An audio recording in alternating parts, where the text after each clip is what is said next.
never be able to afford a home. My question for the Prime Minister is, what would he like to say to David? The Right Honourable Prime Minister. Mr. Speaker, we've heard from Canadians across the country, like David and others, who are facing challenges with the rising cost of living, with the crushing pressures of the housing market, and that's why we're focused on supporting them. We made a promise to David and to Canadians like him across the country that we'd have their backs through the difficult 2 years of the pandemic and beyond, and that's exactly what we continue to do. In tomorrow's budget, you will see significant investments in housing, in supports for families, in a way that continues to grow our economy for families from coast to coast to coast for years to come.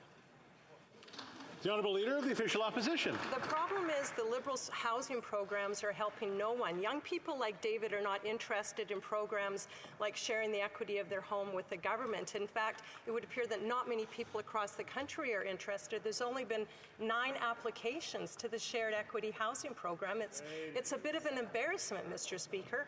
In fact, the Liberals don't seem to have a solution to the housing crisis. Can the Prime Minister admit that actually he doesn't have a clue as to what to do with this housing crisis? And as long as he is Prime Minister, young people in Canada are just out of luck.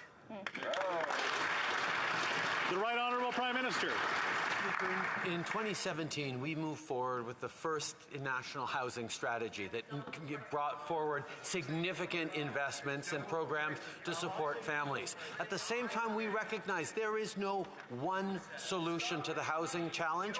We need to keep moving forward with a broad array of supports that will help different families facing different challenges across the country. And that is exactly what we've continually done, innovating, putting forward supports, making sure that with investments that support families and ease their way into the housing market, we're going to be able to respond to this challenge. The Honourable Leader of the Official Opposition. Well, the more money they spend, the more the cost of everything goes up. Yeah. There's no doubt that tomorrow we will see an irresponsible, high-tax, high-spend budget from the NDP Liberal coalition, one that promises to drive up inflation.